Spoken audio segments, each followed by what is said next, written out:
Robin was talking.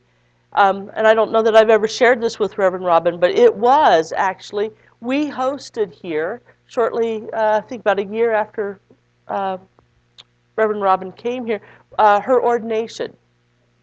3 months after she came here. And there is a task that you do at an ordination that somebody has to be in the robing room with the ministers, helping visiting ministers put their robes on, and it's kind of like herding cats or chickens back there in that room. And helping the ministers get their robes on and staying in order. And that was my task at her ordination. And I was back there in that room, and right before we came out for the ordination ceremony to begin, we had a circle of prayer. And I remember being invited to stand in that circle of prayer. And I thought, I don't belong in that circle because it's a circle of ministers. And one of the other visiting ministers said, of course you belong in the circle. And I stood in that circle, and I knew at that moment that I belonged in that circle, and that I was headed towards ministerial school. Now, as Robin said, I ditched everybody.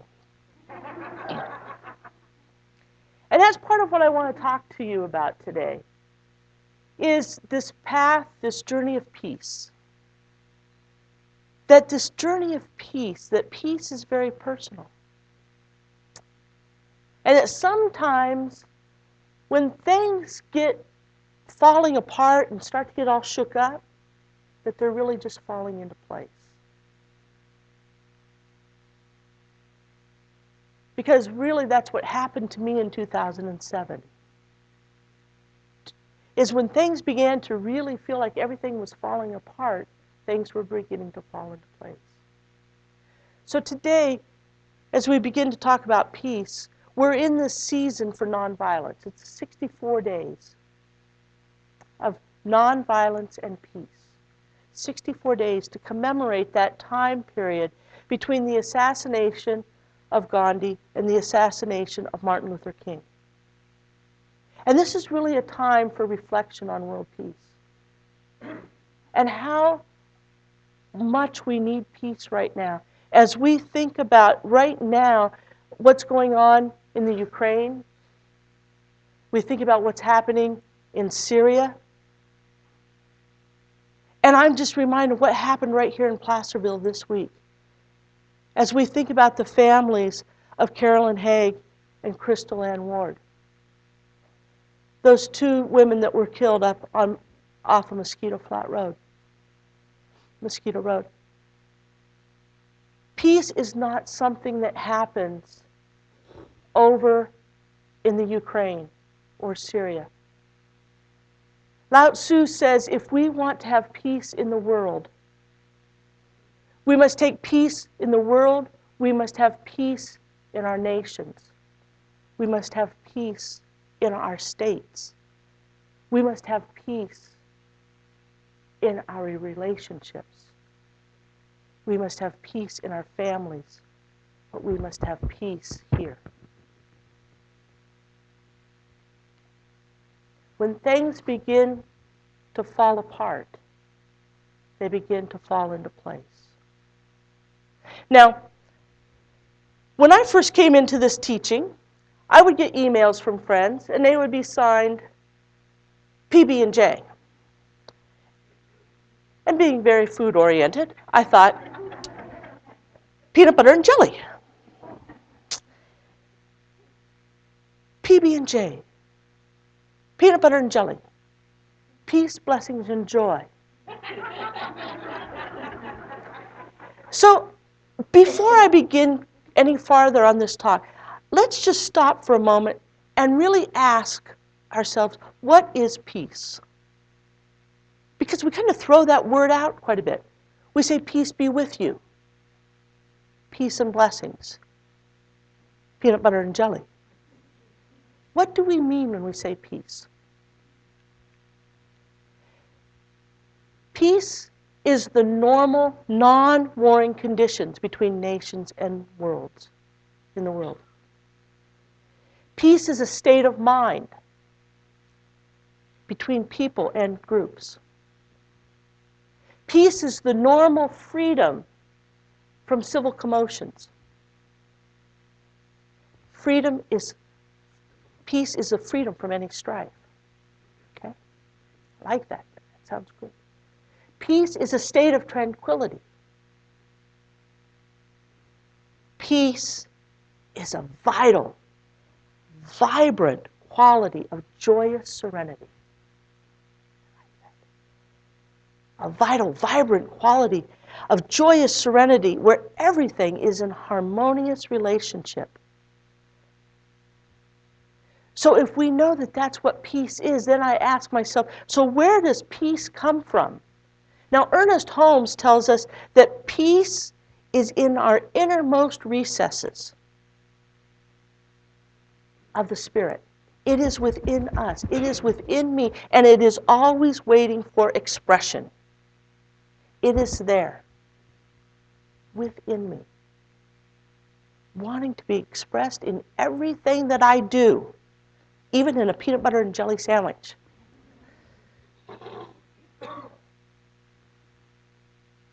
Yet sometimes I know that even as I am grounded in spirit, and I am grounded in all that I know, and in my oneness with spirit, and everything is going along great, things begin to rattle and roll.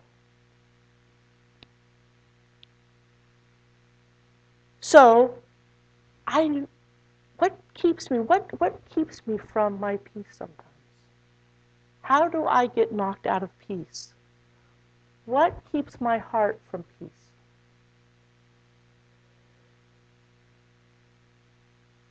I can ask myself 3 questions sometimes.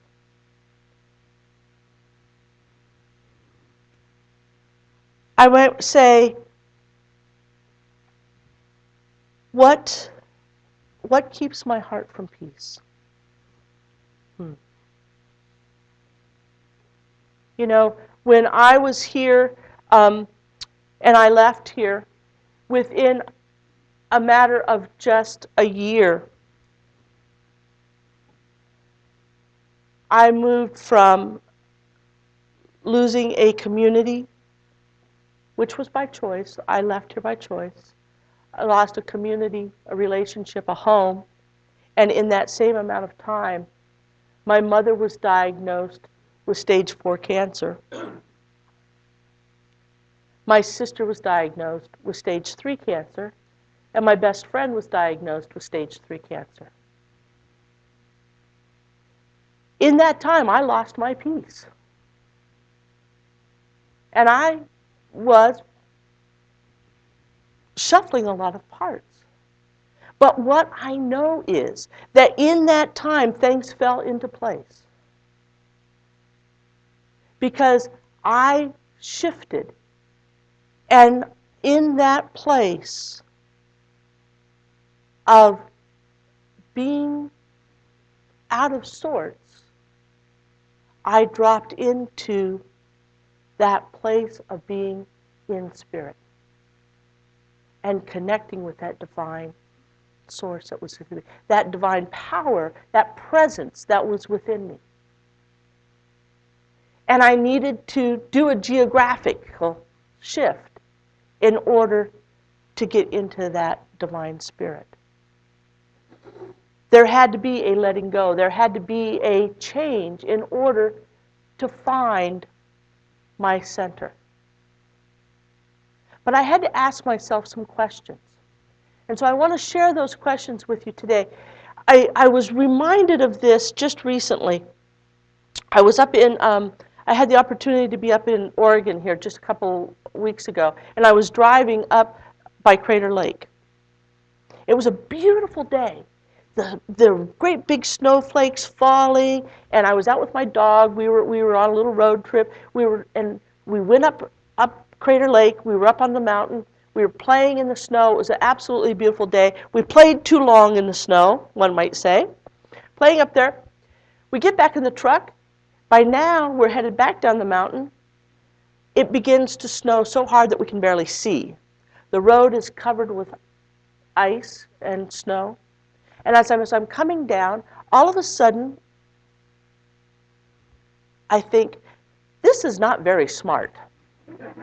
I'm out here. Nobody knows where I am. I'm by myself. The roads are covered with ice. It's getting dark. I can't see. And as I'm driving, I grab a hold of the steering wheel, and now it's not pretty anymore. And I'm clenching the wheel. Now, those of you who know how to drive in snow and ice, you know that the last thing you do is you clench the wheel. And as I'm headed down the road, I come around the turn, and I spin out. Immediately, I spin out, and then I let go of the wheel because I think I have to let go. Well, as I was preparing this talk, I was reminded of that. And as I was preparing this talk, I was reminded of that. And the thing that came to my mind was what Pema Chodron reminds us of Shenpa, which is that idea of getting hooked. It's that place in us where we get hooked in fear. Because that's what happened when I was driving. I fell into a place of fear. And when I lose my peace, I go into a place of fear. I get hooked. That Shenpa hooks me. And so when I lose my peace, I go into fear. And so one of the questions I can ask myself is, what keeps my heart out of peace? It's fear. And what are some other faces of fear that can keep me from peace?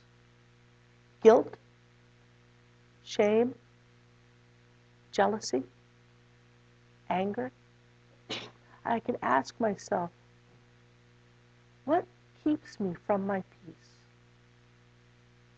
Because as I build awareness, I can begin to move back into my peace. One of the other questions that I might begin to ask myself is not only what keeps me from my peace, but how do I carry that around with me? One of my favorite teachings, I love teaching stories. And one of my favorite teaching stories comes out of the Buddhist tradition. It's about the two monks who are traveling one day. They're traveling from one monastery to another. There's an elder monk and a younger monk. And they're walking along. And they come to a wide stream that is very turbulent. And as they approach this stream, there's a beautiful young girl there. And the elder monk, he takes his bundle and he hands it to the younger monk, and he just picks this young girl up and he carries her across the stream. And when they get to the other side, he takes his bundle back from the younger monk and they continue on their way. And when they get to lunch, he notices that the younger monk has just been kind of mumbling under his breath the whole time while they've been walking. And when they get to lunch, the elder monk says to the younger monk, I notice that you've been rather agitated for the last hour or so. What's wrong? And the younger monk says, well, elder, he says, I don't understand you. He says, you know, we have taken a vow to never look or touch women. Yet you picked that girl up, that beautiful girl, and you carried her across the water. And the elder monk says, I set her down hours ago. You are the one who has been carrying her. And I wonder, what do I keep carrying? How do I carry my anger, my fear, my guilt, my shame? How do I carry that? And how long do I carry that? Because as I am carrying this, that keeps me from my peace. If I have these pieces in my life that seem to be out of sorts, Can I accept them as something that is just shuffling and preparing to fall into place? Or do I try to control them? Do I hang on to them like I was when I was driving and trying to be in control? Or can I just allow them to fall into place? Can I set them down by the river like the old monk did? Or do I control and carry them like the young monk? What keeps my heart from peace?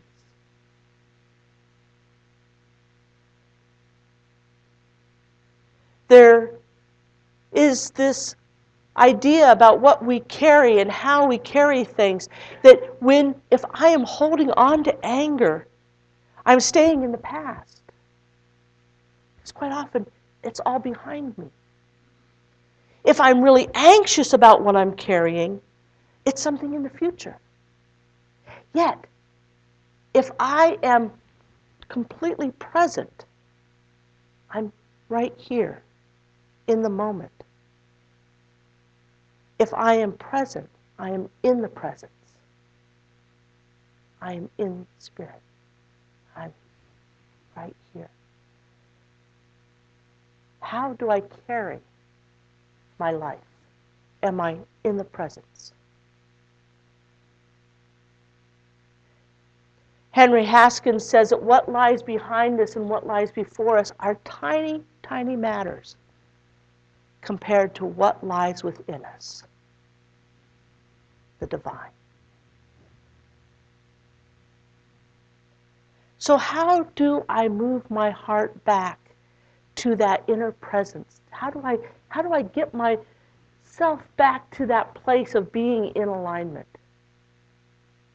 when I'm feeling out of sorts? Because I can feel that when at that time period when I had all that stuff going out, I know that I was out of sorts. I was out of sorts. How did I get myself back? The first step is awareness. The very first step is awareness of what's going on. The fact, Dennis Merritt Jones says, the fact is that manifesting any kind of peace, whether it's inner or outer, will require some form of deep letting go of our attachments to something. Letting go of what no longer serves you is a huge part of manifesting peace. And likewise, clinging a bit too tightly to anything will become a cause of conflict, of suffering and pain. That's that awareness of what do I need to let go of. That's the first step to peace, to returning back to that inherent spirit, divine peace that is within us. That is what we know is true, that we must think about peace if we want to express peace. We know that peace is brought about by that conscious unity that is within us. It is the very principle of our life. It is the underlying current of our life. It flows from our divine center. Ernest Holmes tells us it is pressing outward from us. It wants to be expressed within us. Peace wants to be. It is our divine nature. It wants to be expressed through us. But we must be aware of what is keeping us from it. Meditation is a great thing to pull out of our spiritual toolbox to help us. We are aware of what is keeping us from our peace. We can use meditation to help us go back within. When the appearance of adversity and confusion confound us, Ernest Holmes says, it is indicative that the definite meditation is needed to restore our thought in the peace that forever abides in fullness. For within us the same Spirit knows that this is in our individual worlds. Peace is personal. It is within us. We begin here. As Lao Tzu says, we begin within our hearts, and then peace radiates out if we want peace in the world. This peace is brought about through conscious unity of our very personal self with our inner principles.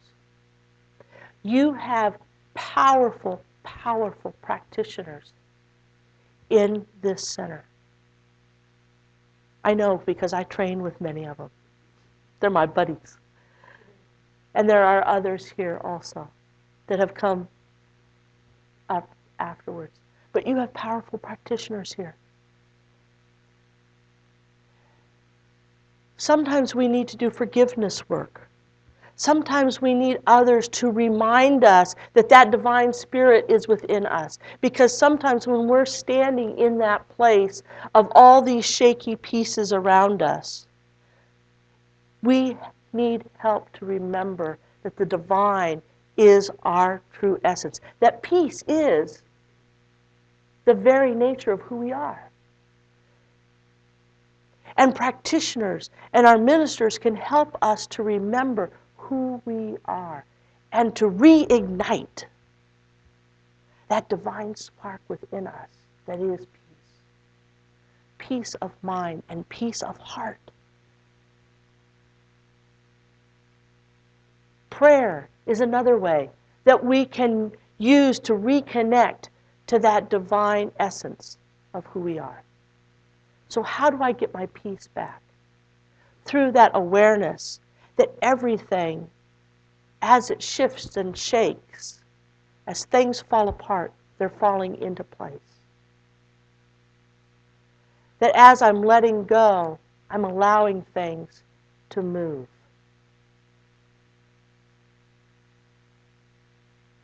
That I do my forgiveness work of myself and others, and through prayer.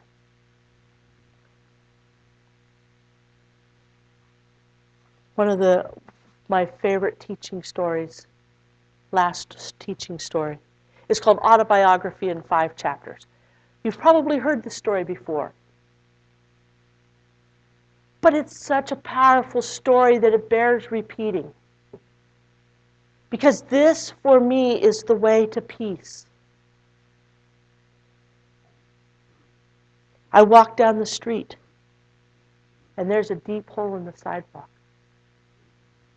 I fall in, and I'm lost, and I am hopeless.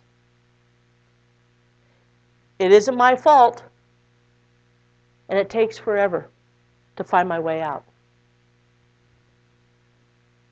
I walk down the street, there's a deep hole in the sidewalk. I pretend I don't see it. I fall in again.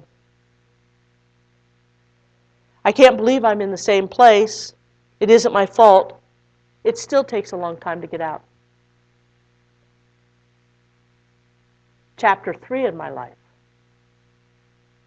I walk down the same street. There's a deep hole in the sidewalk. I see it's there. I still fall in. Now it's a habit. My eyes are open. I know where I am. It's my fault. This time I get out immediately. Side note, this time I've started to ask for help from a practitioner. I walk down the same street. There's a deep hole in the sidewalk. I walk around it.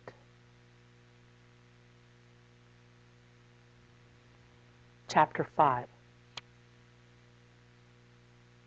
I walk down another street.